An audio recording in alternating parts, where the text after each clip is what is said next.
I'm Dr. Jennifer Gaudiani. Welcome back to joining me for a reading from my book, Sick Enough.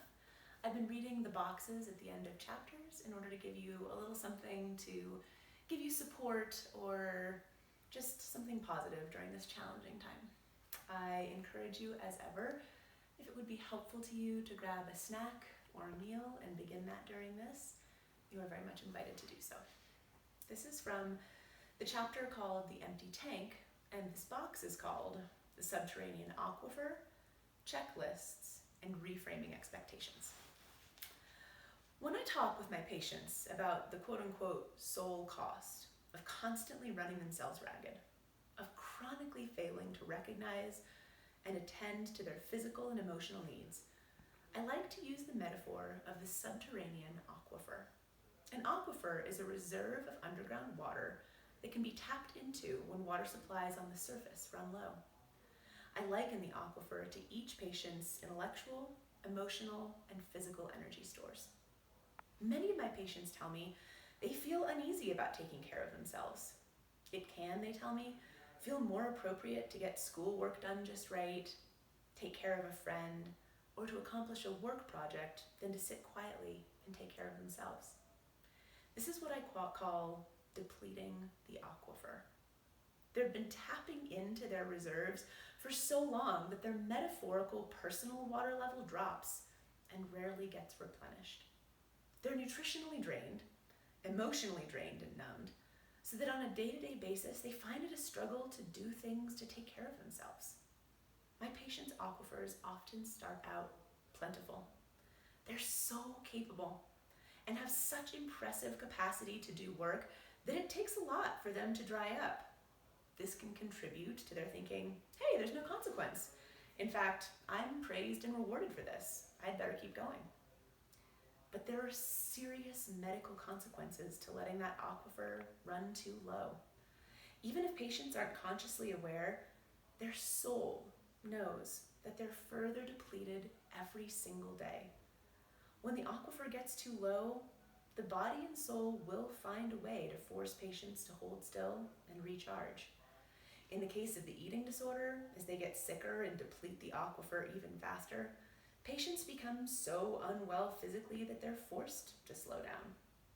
By contrast, when a person takes care of herself, then the anorexia has less to work with. And I would add, this applies to any eating disorder. If the patient gets her needs met through positive, productive recharge, then the anorexia or other eating disorder can't say, I'm all you've got in this chaotic, dangerous world, just listen to me. Why wait until the aquifer is dry to make change? Better to learn how to meet one's needs before discovering that chronic stress has contributed to the development of an illness. While stress doesn't cause disease by itself, it can absolutely trigger the body's stress responses, which can then set off or worsen any number of illnesses for which someone has a genetic predisposition.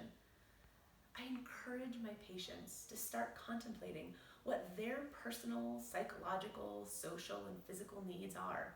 Everyone's are different. And to begin thinking about how they can start to meet them. I invite them to refill the aquifer and not ever let it run dry again. Another way of thinking about this same issue is the checkboxes problem. Many of my patients, and many people I know without eating disorders, offer themselves conditional joy or rest. That is, doing something relaxing is dependent upon getting all of life's requirements out of the way first. For instance, I can't sit and rest on the couch to read or watch TV until the laundry's folded, the kids' lunches are made, and the bills are paid. Now, of course, we all have things to do in life. But if we're honest with ourselves, the to-do list is almost infinite.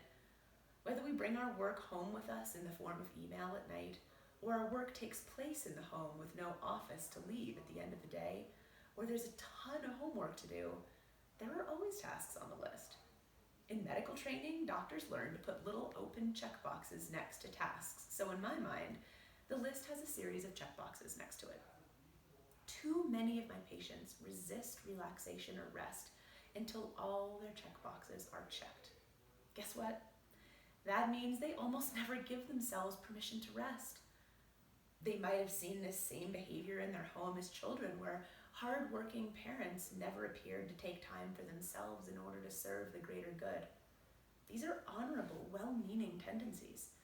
But when blended with a mental illness that already drives patients to misery with its judgmental, cruel voice, this drive becomes harmful.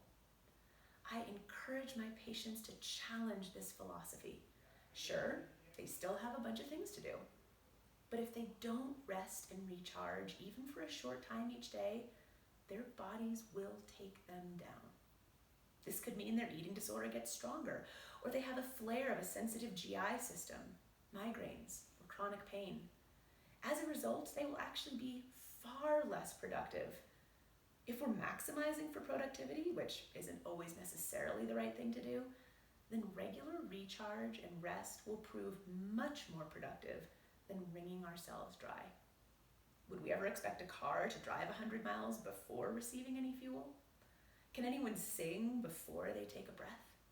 Self-care has to take place like breathing, occurring at regular intervals. Think heaven's breathing is automatic, or patients with eating disorders probably wouldn't take a breath until they go into bed at night. My final example of this important theme is a way I learned to combat some of these tendencies in my own thinking. The biblical quotation, "From those to whom much is given, much is expected," Luke 12:48, always posed a challenge for me. I knew I'd been given a lot, whether in terms of my upbringing or in terms of my health and work ethic. The expectation part was tough because I have really high expectations for myself. When you're really hardworking, how do you know when to rein that in? How do you show your gratitude for all the positives in your life without giving and giving until you're empty, until your own aquifer has run dry? Over time and after reflection, I reframed my understanding of this adage. I decided that the act of choosing overwork is no virtue and wasn't synonymous with meeting expectations. This involves realizing that one's energies are finite. I now visualize a pie chart that represents the different aspects of my life that I spend energy on. My new expectation for myself is to expend energy in a way that is congruent with my values.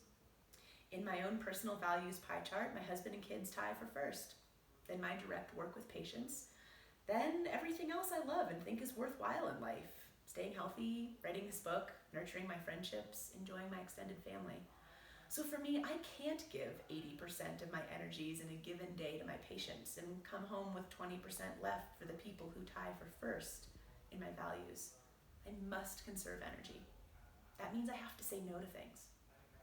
Once I realized that this is my version of meeting expectations, I finally found the reason I needed to say no to certain requests.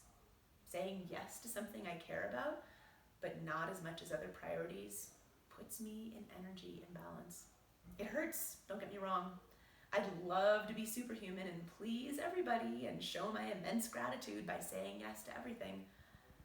It also doesn't please everyone else in my life when I have to set boundaries or say no. But ultimately, I am the sole guardian of my energy and the sole curator of my values. I have a privilege that many women in the world absolutely do not have: the power to prioritize what is important to me.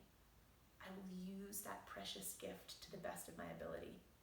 I don't want to push myself to the point where it manifests in physical illness in order to slow me down. Thank you so much for joining me today, and I'll see you next time.